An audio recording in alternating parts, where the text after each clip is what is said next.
वरुड तालुका भाजप अध्यक्ष राजकुमार राऊत यांच्या नेतृत्वाखाली केंद्रीय मंत्री राणे यांना अटक व अमरावतीतील भाजप कार्यालय फोडल्याच्या निषेधार्थ शेकडो कार्यकर्त्यांसोबत वरुड तहसील कार्यालयावर मोर्चा काढण्यात आला व तहसीलदार यांना या हल्ल्याचा निषेध करत निवेदन देण्यात आले व तहसीलच्या बाहेर आल्यावर त्यांनी आपली प्रतिक्रिया व्यक्त केली। शेवटी भारत माता की जयच्या घोषणा देण्यात आल्या।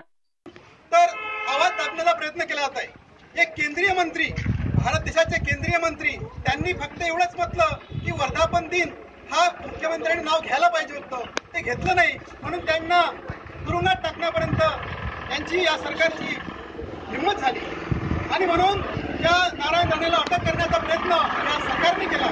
दुसरी गोष्ट अशी, या शिवसेनेच्या कार्यकर्त्यांनी अमरावतीचं भारतीय जनता पार्टीचं कार्यालय बंद होतं, तिथे कोणती आमचा पदाधिकारी हजर नव्हता, अशा वेळेस ते जाणण्याचा प्रयत्न केला। हा जाणण्याचा जो प्रयत्न केला त्याचा आम्ही इथे तीव्र निषेध करतो आणि सांगू इच्छितो की तुम्ही नारायण राणेला अटक करण्यापेक्षा तुमचे जे मंत्री आहे, अनेक मंत्री बलात्कारी आहे, अनेक मंत्र्यांनी भ्रष्टाचार करून ठेवलेला आहे, त्यांना केव्हा अटक करणार। रुपेश पांडे, विदर्भ न्यूज, वरुड।